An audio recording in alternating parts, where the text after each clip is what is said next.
तो आप सभी लोग तैयार हैं आज के क्वेश्चन आंसर के लिए। धूल पाठ का आज क्वेश्चन आंसर किया जाएगा। ठीक है, आप मुझे आंसर दोगे और यदि उस आंसर में कुछ बदलाव लाना होगा तो वो हम आपको बताएंगे। उस तरीके से बदलाव करके आप इस प्रश्न उत्तर को, जिन लोगों ने लिख लिया है तो वो सही है, जिन लोगों ने नहीं लिखा है वो लिख करके और अपनी कॉपी दिवाली के बाद हमें सब लोग दिखा देंगे। दिवाली के बाद हमारा स्कूल खुल रहा है, आप लोगों को मैसेज मिल गया होगा।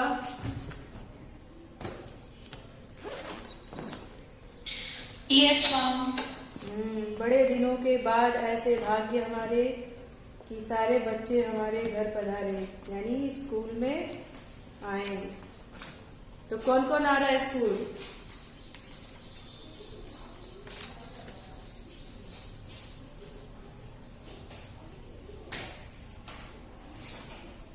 हाँ चलिए, तो धूल पाठ है हम लोगों ने पढ़ लिया था अच्छे से।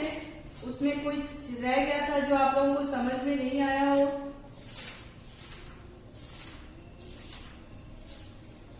हाँ बच्चों,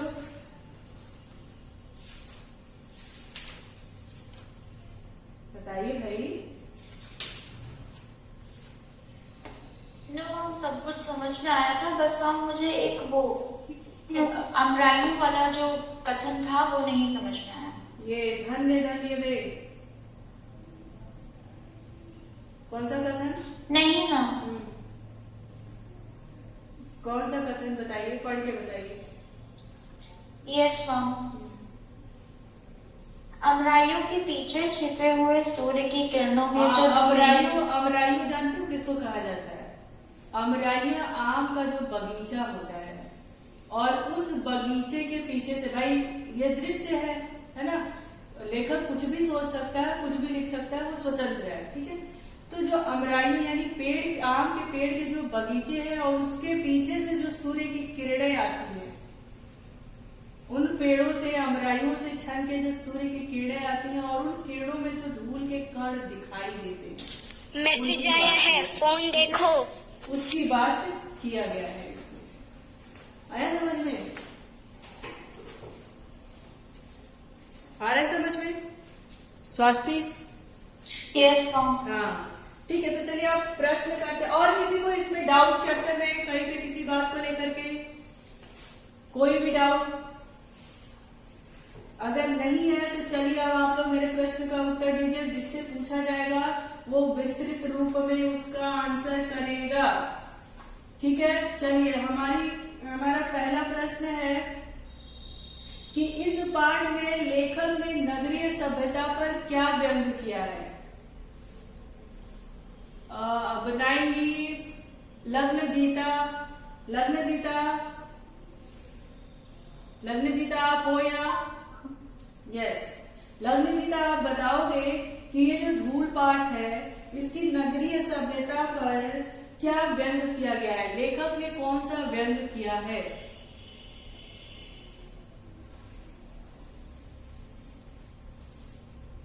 मैम, इस पाठ में लेखक ने नगरीय सभ्यता पर क्या व्यंग किया है?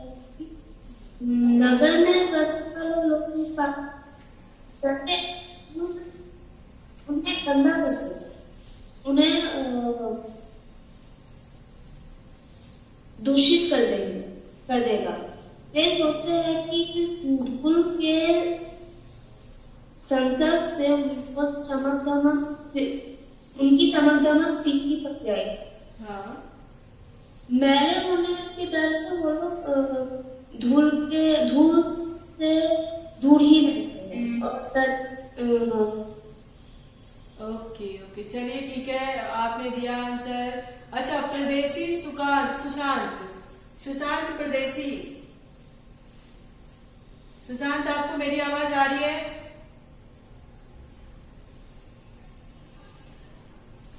अभिषेक भदौरिया,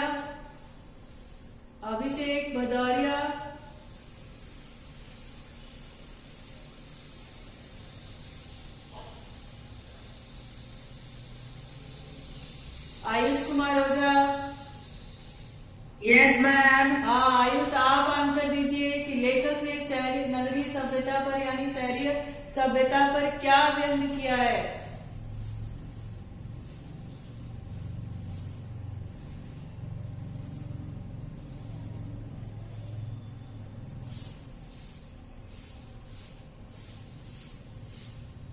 अभिज्ञान, अभिज्ञान, हाँ अभिज्ञान, आप आंसर दीजिए कि लेखक ने नगरीय सभ्यता मैसेज पर आया क्या है, फोन व्यंग देखो। किया है, कैसा व्यंग किया है।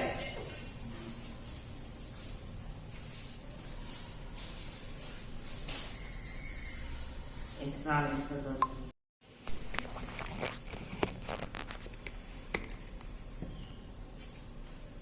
ठीक है, चलिए दिव्यांशु रंजन, दिव्यांशु रंजन,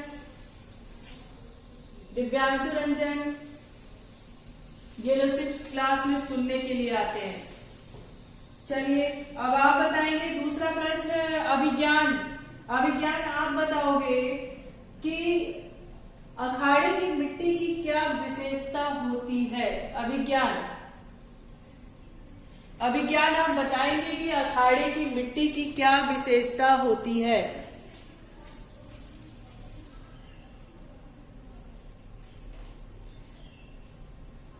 बहुत खराब बात है।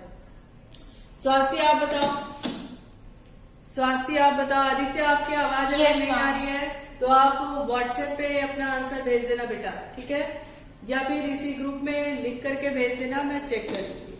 स्वास्थ्य यादव, हाँ बताइए। Yes ma'am. अखाड़े की मिट्टी केवल तेल, दूध या मट्टी से सनी हुई मिट्टी नहीं होती, बल्कि उसे देवता पर भी चढ़ाया जाता है। वह शुभ भी होती है। और तो और जो बचपन से मिट्टी में खेला हो और बड़े होने के बाद यदि उसे अखाड़े की मिट्टी में खेलने का सुख प्राप्त ना हो तो वह उसका दुर्भाग्य ही माना जाता है। अखाड़े की मिट्टी का अधिक महत्व है। उसमें खेलने से जैसे पहलवानों की मांसपेशियां मजबूत होती हैं, वैसे ही जो बच्चे मिट्टी में खेलते हैं उनकी भी मांसपेशियां मजबूत होती हैं। इसीलिए हम कहते हैं कि अखाड़े की मिट्टी सबसे अच्छी मिट्टी मानी जाती है। अच्छा, अखाड़े की मिट्टी को किससे सिंचाया जाता है और क्यों? दो प्रश्न है। अखाड़े की मिट्टी को किन चीजों से सिंचाया जाता है और क्यों, पर्पज क्या होता है इसका? हाँ, स्वास्थ्य बता रही है। स्वास्थ्य अपना आंसर पूरा करिए बेटा, ये आप ही से क्वेश्चन था। Yes ma'am, yes ma'am. अखाड़े की मिट्टी तेल, मट्ठे या दूध से सिंचाई जाती है ताकि वह मुलायम हो जाए और उसमें पकड़ अच्छी बने। हाँ, और जो शरीर पे उसको लगाया जाता है तो क्या होता है, ऐसा लगता है कि मतलब उस धूल से नहाया है और पकड़ किसी की भी मजबूत हो। जो अखाड़े में लड़ने वाले हमारे पहलवान होते हैं उनकी वो सहयोगी, मैम उनकी हड्डियां मजबूत हो जाती हैं। हड्डियां मजबूत हो जाती हैं और अपने अपोजिट पार्टी से लड़ने में उनको सहयोग भी देती है। ठीक है, सक्षम होते हैं। हाँ चलिए अब ये बताइए कि ग्रामीण परिवेश में प्रकृति धूल के कौन कौन से सुंदर चित्र प्रस्तुत करती है। आयुष कुमार ओझा आप बताएंगे इस प्रश्न का उत्तर। ग्रामीण परिवेश में प्रकृति धूल के कौन कौन से सुंदर चित्र प्रस्तुत करती है, बता दो मेरे बच्चे। आयुष कुमार ओझा इसका उत्तर देंगे।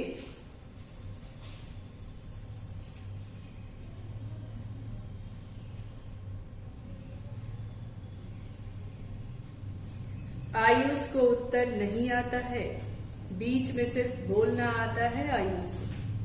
ठीक है, चलिए प्रगति आप इसका उत्तर दीजिए। प्रगति ग्रामीण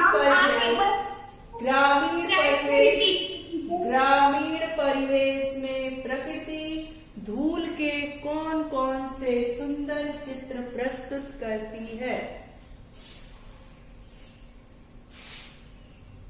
मैम आप ये पूछ रही हैं क्या कि ग्रामीण क्षेत्र में, मैम एक बार फिर से पूछ दीजिए, मेरा नेटवर्क पता नहीं। ग्रामीण परिवेश में प्रकृति धूल के सुंदर चित्र प्रस्तुत करती है। यस मैम, ग्रामीण परिवेश में प्रकृति धूल के द्वारा अनेक चित्र प्रस्तुत करती है। जैसे मैम, जब सूर्य छिपा रहता है धूल के किरणों के पीछे, तो हमें ऐसा लगता है कि आकाश में सोने की परत छा गई है। तो सूर्यास्त के बाद जैसे मैम आसमान में भी धूल जैसा कुछ छाने लगता है, तो या तो लगता है कि मानिए कि जैसे हमारा जो धरती है चांदनी रात में मेले, जैसे मैम चांदनी रात पे अगर धूल की किरणें अगर छाती है तो उसका परिवेश देखिए वह बहुत प्रगति आपने इतना बोला, लेकिन आप अभी तक अपने प्रश्न के पॉइंट पे नहीं पहुंची। कशिश आप बताओ। हाँ आदित्य आप बताइए। मैम, ग्रामीण परिवेश में प्रकृति और धूल के अनेक चित्र प्रस्तुत करती है। जैसे कि जब छोटे बच्चे जो गांव में होते हैं उनके जब मुंह पे धूल लग जाता है तो सुंदर फूल के समान दिखते हैं। हाँ बिल्कुल। और वहाँ बाहर से लौट रही होती अपने घरों पे, तो उनके पैर पे धूल होते हैं, वो भी बहुत सुंदर लगते हैं। हाँ बिल्कुल। और वो क्यों लगते हैं? क्यों? हाँ अभी आपकी बारी आएगी बेटा। वो क्यों लगते हैं? वो इसलिए लगते हैं कि वहाँ पे और धूल और किसी के खूर से बात नहीं होती है। वो गौ और गोपाल जो गैया चरा के आते हैं उनका वर्णन किया गया, उनको ऐसा सोच करके उस धूल की यहाँ पे बखान कर दिया गया। Yes ma'am. ठीक है। हाँ कशिश अब आप आंसर करो, इसी प्रश्न का उत्तर आप दीजिए। ग्रामीण परिवेश, हाँ बोलिए। ग्रामीण परिवेश में प्रकृति धूल के अनेक सुंदर चित्र प्रस्तुत करती है। जैसे कि शिशु के मुख पर धूल फूल की पंखुड़ियों के समान सुंदर लगती है और उसकी शिशु की सुंदरता को निखारती है। तब सायंकाल में वह धूली के उड़ने की सुंदरता का चित्र ग्रामीण परिवेश में प्रस्तुत करती है, जो कि शहर के हिस्से नहीं पड़ती। वैसे ही हम कह सकते हैं कि धूल ही सुंदरता को निखारती है ग्रामीण परिवेश में। हाँ उसका महत्व है ना, धूल जो है ग्रामीण परिवेश की सुंदरता को निखारती है। इसीलिए ग्रामीण परिवेश के लोग धूल को कभी गर्दा नहीं कहते, है ना, धूल को कभी गर्द शब्द से नहीं नवाजते हैं। चलिए बहुत बढ़िया। और मेरे नालायकों, आप लोग उत्तर क्यों नहीं दे रहे हो? जब आप लोग का नाम लिया जा रहा है तो आप चुपचाप से बैठ जा रहे हो। किस प्रकार का पाठ आपको समझ में आ रहा है? पूछो तो सब समझ में आ रहा है, और प्रश्न करो तो आंसर सबका नहीं आ रहा है।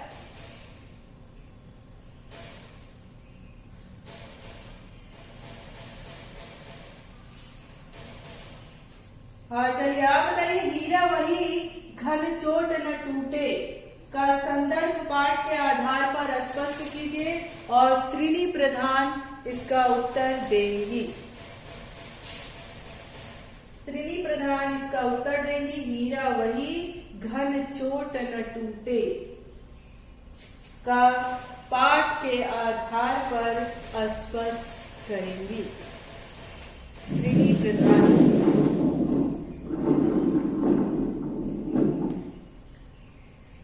हाँ श्रीनी उत्तर दीजिए। हीरा वही जो घन चोट न टूटे पाठ के आधार पर इसको स्पष्ट करेंगी।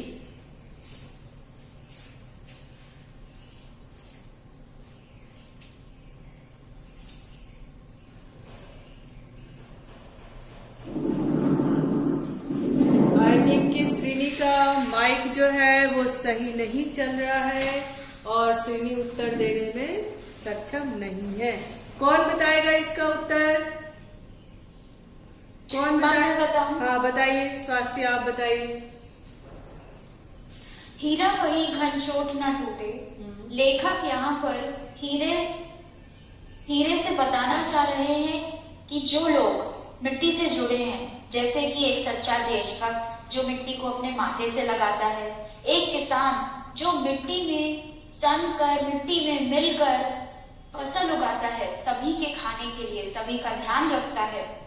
ये सभी लोग मिट्टी से जुड़े हैं और एक हीरे के समान कड़ी से कड़ी परिस्थितियां आने पर भी वे नहीं टूटते, वे अपना परिश्रम जारी रखते हैं और सभी की मदद करते हैं। शत्रुओं का सामना करने पर भी एक वीर सैनिक कभी भी अपनी पीठ नहीं दिखाता और मौसम की मार सहने पर भी फसल उगाने वाला एक किसान भी हार नहीं मानता। तो यहाँ पर हीरे का संदर्भ यह है कि जो लोग धूल से जुड़े हुए हैं वही असली हीरे हैं और जो लोग धूल से दूर भागते हैं वे हीरे कहने के लायक भी नहीं। हाँ, यहाँ पे हीरे से क्यों जोड़ा गया है? स्वास्थ्य हीरे से क्यों जोड़ा गया है? इसका जो उपमा है वो हीरे से क्यों दिया गया है? हीरे जैसे, हाँ बताओ कैसे हीरे जैसा मजबूत क्यों बोला गया है? हीरे, हाँ मैम क्योंकि हीरे को हम जब हथौड़े से चोट पहुंचाने की कोशिश करते हैं या उसे तोड़ने की कोशिश करते हैं तो वह अटूट होता है, क्योंकि उसे इतना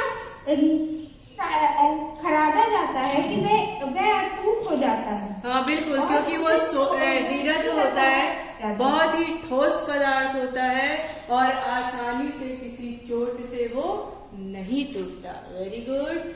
चलिए